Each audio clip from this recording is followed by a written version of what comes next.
कंगना रनौत ਦੇ ਹਰ ਰੋਜ਼ ਵਿਵਾਦਮਈ ਸਟੇਟਮੈਂਟ ਨਾਲ ਉਸ ਨੂੰ ਪੰਜਾਬੀਆਂ ਨੇ ਦਿਮਾਗ ਦੀ ਹਿੱਲੀ ਕਰਾਰ ਦੇ ਦਿੱਤਾ ਹੈ। ਇਸ ਦੇ ਚੱਲਦਿਆਂ ਦਲਜੀਤ ਦੋਸਾਂਝ ਅਤੇ ਰਣਜੀਤ ਬਾਵਾ ਸਮੇਤ ਪੰਜਾਬੀ ਕਲਾਕਾਰਾਂ ਨਾਲ ਕੰਗਨਾ ਲਗਾਤਾਰ ਉਲਝਦੀ ਨਜ਼ਰ ਆ ਰਹੀ ਹੈ।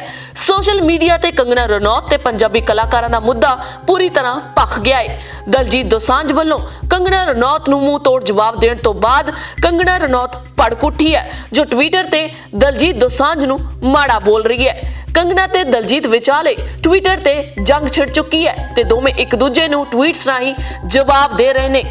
ਦਲਜੀਤ ਨੇ ਕੰਗਨਾ ਰਨੌਤ ਤੇ ਭੜਕਦਿਆਂ ਕਿਹਾ ਸੀ, ਸਤਿਕਾਰਯੋਗ ਮਹਿੰਦਰ ਕੌਰ ਜੀ, ਇਹ ਸੁਣ ਲੈਣੀ ਸਬੂਤਾਂ ਦੇ ਨਾਲ। ਕੰਗਨਾ ਰਨੌਤ, ਬੰਦਾ ਇੰਨਾ ਵੀ ਅੰਨਾ ਨਹੀਂ ਹੋਣਾ ਚਾਹੀਦਾ, ਕੁਝ ਵੀ ਬੋਲੀ ਤੁਰੀ ਜਾਂਦੀ ਹੈ। ਦਲਜੀਤ ਦੇ ਇਹ ਬੋਲ ਕੰਗਨਾ ਨੂੰ ਚੰਗੇ ਨਹੀਂ ਲੱਗੇ ਤੇ ਉਸਨੇ ਦਲਜੀਤ ਨੂੰ ਮਾੜਾ ਬੋਲਦਿਆਂ ਲਿਖਿਆ ਕਿ ਉਹ ਕਰਨ ਜੌਹਰ ਦੇ ਪਾਲਤੂ ਹੈ, ਜੋ ਦਾਦੀ ਸ਼ਾਹੀਨ ਬਾਗ 'ਚ ਆਪਣੀ ਸਿਟੀਜ਼ਨਸ਼ਿਪ ਲਈ ਪ੍ਰਦਰਸ਼ਨ ਕਰ ਰਹੀ ਸੀ, ਉਹੀ ਬਿਲਕਿਸ ਬਾਨੋ ਦਾਦੀ ਜੀ ਕਿਸਾਨਾਂ ਦੇ MSP ਲਈ ਵੀ ਪ੍ਰਦਰਸ਼ਨ ਕਰਦੀ ਦਿਖਾਈ ਦਿੱਤੀ। ਮਹਿੰਦਰ ਕੌਰ ਜੀ ਨੂੰ ਤਾਂ ਮੈਂ ਜਾਣਦੀ ਵੀ ਨਹੀਂ। ਕੀ ਡਰਾਮਾ ਚਲਾਇਆ ਤੁਸੀਂ ਲੋਕਾਂ ਨੇ, ਇਸ ਨੂੰ ਹੁਣ ਬੰਦ ਕਰੋ।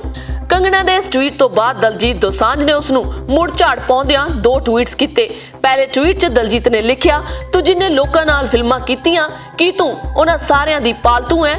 ਫਿਰ ਤਾਂ ਲਿਸਟ ਲੰਮੀ ਹੋ ਜਾਵੇਗੀ ਮਾਲਕਾਂ ਦੀ। ਇਹ ਬਾਲੀਵੁੱਡ ਵਾਲੇ ਨਹੀਂ, ਪੰਜਾਬ ਵਾਲੇ ਨੇ। ਹਿੱਕ ਤੇ ਵੱਜ ਸਾਡੇ। ਝੂਠ ਬੋਲ ਕੇ ਲੋਕਾਂ ਨੂੰ ਭੜਕਾਉਣਾ ਤੇ ਹਮਦਰਦੀ ਨਾਲ ਖੇਡਣਾ, ਉਹ ਤਾਂ ਤੁਹਾਨੂੰ ਚੰਗੀ ਤਰ੍ਹਾਂ ਆਉਂਦਾ ਹੈ। ਦੂਜੇ ਟਵੀਟ 'ਚ ਦਲਜੀਤ ਨੇ ਲਿਖਿਆ, ਮੈਂ ਦੱਸ ਰਿਹਾ ਤੈਨੂੰ, ਇਹ ਬਾਲੀਵੁੱਡ ਵਾਲੇ ਨਹੀਂ, ਪੰਜਾਬ ਵਾਲੇ ਨੇ। 2 ਦੀਆਂ 4 ਨਹੀਂ 36 ਸੁਣਾਵਾਂਗੇ। ਆ ਜਾ, ਜਿਹੜਾ ਤੂੰ ਡਰਾਮਾ ਲਗਾਇਆ, ਮੈਨੂੰ ਲੱਗਦਾ ਇਹ ਪੰਜਾਬ ਵਾਲੇ ਹੀ ਕੱਢਣਗੇ, ਹੋਰ ਕਿਸੇ ਤੋਂ ਲੋਟ ਵੀ ਨਹੀਂ ਆਉਣਾ ਤੁਸੀਂ। ਆ ਜਾ। ਕੰਗਨਾ ਰਨੌਤ ਤੇ ਆਪਣੇ ਪਹਿਲੇ ਟਵੀਟਰਾਂ ਦਾ ਅਸਰ ਨਾ ਦਿਖਾਈ ਦੇਣ ਤੇ ਦਲਜੀਤ ਨੇ ਫਿਰ ਟਵੀਟ ਕੀਤਾ, ਓਏ ਬਦਦਮਾਗ ਬਦਤਮੀਜ਼, ਗੱਲ ਹੋ ਰਹੀ ਹੈ ਜਿਸ ਮਾਂ ਨੂੰ ਤੂੰ 100 ਰੁਪਏ ਦਿਹਾੜੀ ਵਾਲੀ ਕਹਿ ਕੇ ਫੋਟੋ ਪਾਈ ਸੀ, ਉਸ ਬੇਬੇ ਦਾ ਜਵਾਬ ਸੁਣ ਲਿਆ ਸੀ ਜਾਂ ਦੁਬਾਰਾ ਭੇਜਾਂ? ਐਵੇਂ ਗੱਲ ਨਾ ਕਮਾ, ਹੁਣ ਗੱਲ ਕਰਨੀ ਭੱਜੀ ਦਾ। ਜੋੜ ਤੋੜ ਬਾਲੀਵੁੱਡ 'ਚ ਚੱਲਦਾ ਹੋਣਾ ਤੇਰਾ, ਪੰਜਾਬੀਆਂ ਨਾਲ ਨਹੀਂ ਚੱਲਣਾ। ਇਸ ਤੇ ਕੰਗਨਾ ਰਨੌਤ ਨੇ ਕਿਹਾ कि ओए जंबो, बात वही है जब किसी की सिटीजनशिप गई ही नहीं तो शाहीन बाग दादी ने किसके कहने पे प्रोटेस्ट किए? जब MSP हटाए ही नहीं तो फिर वही दादी किसके भेजने पे फार्मर्स के साथ प्रोटेस्ट कर रही है? इस तो बाद कंगना रनौत ਅਤੇ ਦਲਜੀਤ ਦੋਸਾਂਝ ਦੀ ट्विटर जंगी पद्धर ते छिड़ गई है। ਦੱਸਣਯੋਗ ਹੈ ਕਿ ਕੰਗਨਾ ਰਨੌਤ ਦੇ ਜਿਸ ਟਵੀਟ ਕਰਕੇ ਵਿਵਾਦ ਸ਼ੁਰੂ ਹੋਇਆ, ਕੰਗਨਾ ਉਸ ਬਿਆਨ ਤੋਂ ਵੀ ਹੁਣ ਮੁੱਕਰਦੀ ਨਜ਼ਰ ਆ ਰਹੀ ਹੈ। ਸ਼ਾਹੀਨ ਬਾਗ ਵਾਲੀ ਬਿਲਕਿਸ ਬਾਨੋ ਉਸ ਸਮੇਂ ਧਰਨੇ 'ਚ ਮੌਜੂਦ ਵੀ ਨਹੀਂ ਸੀ ਜਦੋਂ ਕੰਗਨਾ ਰਨੌਤ ਵੱਲੋਂ ਉਕਤ ਟਵੀਟ ਕੀਤਾ ਗਿਆ ਸੀ।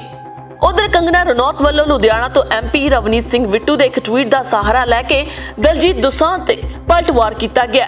ਕੰਗਨਾ ਨੇ MP ਰਵਨੀਤ ਬਿੱਟੂ ਵੱਲੋਂ 18 ਜੂਨ ਨੂੰ ਕੀਤੇ ਟਵੀਟ ਨੂੰ ਰੀਟਵੀਟ ਕਰਦਿਆਂ ਕਿਹਾ ਕਿ ਪੰਜਾਬ ਦੇ ਇਸ ਆਗੂ ਵੱਲੋਂ ਅੱਤਵਾਦੀਆਂ ਦੀ ਪੋਲ ਖੋਲੀ ਜਾ ਰਹੀ ਹੈ ਕਿ ਜੋ ਚਾਪਲੂਸ ਜੋ ਦੇਸ਼ ਦੇ ਟੁਕੜੇ ਕਰਨਾ ਚਾਹੁੰਦੇ ਨੇ ਅਤੇ ਦਾਦੀ ਨੂੰ ਬਿਨਾਂ ਮਤਲਬ ਡਰੈਗ ਕਰਕੇ ਆਪਣੇ ਏਜੰਡੇ ਚਲਾ ਰਹੇ ਨੇ।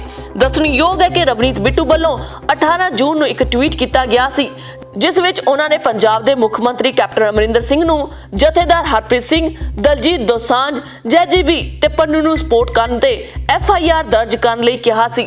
ਬਹਰਹਾਲ ਕੰਗਨਾ ਰਨੌਤ ਵੱਲੋਂ ਲਗਾਤਾਰ ਵਿਵਾਦਮਈ ਸਟੇਟਮੈਂਟ ਦੇਣ ਦੇ ਨਾਲ ਪੰਜਾਬ ਵਾਸੀਆਂ ਦੇ ਵਿੱਚ ਰੋਸ ਪਾਇਆ ਜਾ ਰਿਹਾ ਹੈ।